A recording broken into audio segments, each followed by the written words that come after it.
నేర్చుకుంటూ ఒకళ్ళు మాట్లాడచ్చు, 10 మంది మాట్లాడచ్చు, కానీ గద్దర్ గారు ఎప్పుడు ఇలా మాట్లాడలేదు. మా అజయ్ కుమార్ గద్దర్ గారి శిష్యులే కదా, ఆయన ఉస్మానియాలో చదువుకున్న వ్యక్తే కదా, రాడికల్ మూమెంట్స్లో తిరిగిన వ్యక్తే కదా ఆయన.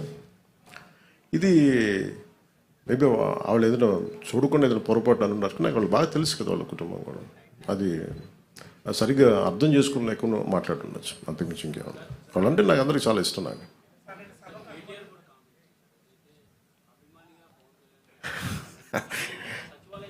కేటీఆర్ గారు నాకు చాలా మంచి బ్రదర్ కైండ్ రిలేషన్షిప్. మా ఇద్దరికి అనేక సందర్భాల్లో కలిసాం. మా ఇద్దరికి చాలా పరస్పర ఇష్టాలు ఉన్నాయి. పాలసీల్లో ఒక మాట అటు ఉంటుంది ఇటు ఉంటుంది, కానీ ఆయన ఏమన్నారు నేను చూడలేదు. నాకు తెలిసి ఆయన తప్పుగా ఏం మాట్లాడుకుంటారు, నాకు తెలుసు అదే అనుకుంటా.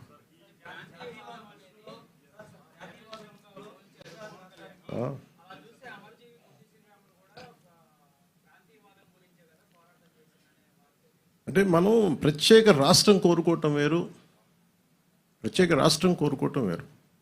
ఇప్పుడు అమర్జీ పొట్టి శ్రీరాములు గారు ప్రత్యేక రాష్ట్రం కోరుకున్నారు, తెలుగు ప్రజలు కావచ్చు, ఆంధ్ర ప్రాంత ప్రజలు కావచ్చు. దాన్ని ఆయన త్యాగం చేశారు అంతే. ఆయన కూర్చోబెట్టి గొడవ పెట్టలేదు.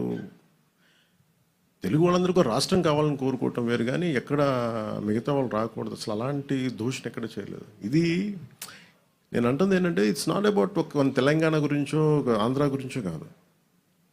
మీరు వెళ్ళే కొద్దీ విభజించుకుంటా వెళ్ళిపోతే, ఈ విభజన ఒక భూమికి మీరు సరిహద్దు వేయగలరు, కానీ మనసుల్లో వేసే ఈ విభజన ఈ వేర్పాటు చాలా కనిపించవు, చాలా లోతుకి వెళ్ళిపోతాయి.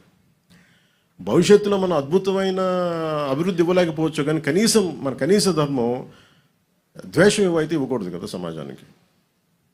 అంతకుమించి తప్ప అంటే ఆయన్ని కూడా నాకు తెలిసి ఆయన ఒక రైట్ పర్స్పెక్టివ్లో అని ఉంటారు, కానీ ఒకసారి నాకు పూర్తి నేను చెప్పింది చూస్తుంటే నాకు అలా ఉండేది కాదేమో.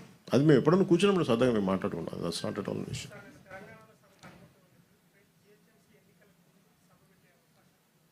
ఎంతకాలం ఆపుతారు సార్ ఎక్కడైనా సార్?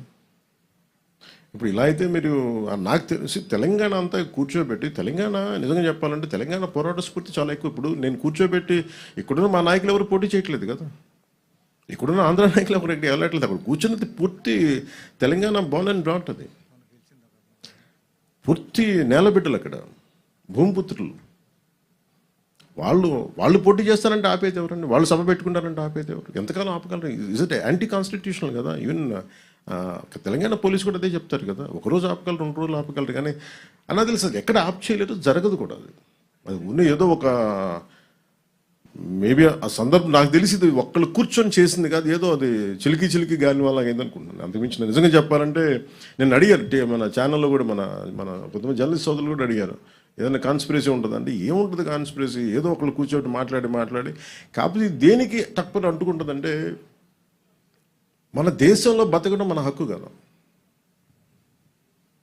మన హక్కుని ఇప్పుడు నేను కూర్చోబెట్టి ఈరోజు ఆర్టికల్ 370 రద్దంటే నువ్వు కూర్చోబెట్టి కాశ్మీరీ పండితులు మీరు ఇక్కడి నుంచి వెళ్ళిపోండి అంటే అవన్నీ ఎటు తిరిగినాయి, ఎటు వచ్చినాయి? అలాంటి కొద్దిమంది మాట్లాడటం దేశానికి శ్రేయస్కరం కాదు. నాకేదో జరుగుద్దని కాదు, నాకేం జరుగుద్ది, నాకు దాని గురించి అసలు ఇబ్బంది లేదు. ద్వేషం విద్వేషాలకి ద్వేషాలకే ఒక ముగింపు పలకాలనే కదండి. విద్యార్థులు ఏం ద్వేషం ఉంటుంది, యువతలో ఏం ద్వేషం ఉంటుంది. ఇప్పుడు ఇందాక కలిసినప్పుడు వాళ్ళు కూర్చోబెట్టి ఇద్దరు భార్యాభర్తలు ఇద్దరు, ఒకళ్ళు నల్గొండ నుంచి, ఇంకొకళ్ళు ఇక్కడే మన గుంటూరు నుంచి, సంబంధ బాంధవ్యాలు ఉంటాయి, వ్యాపారాలు. నేను అది కూడా చెప్పాను.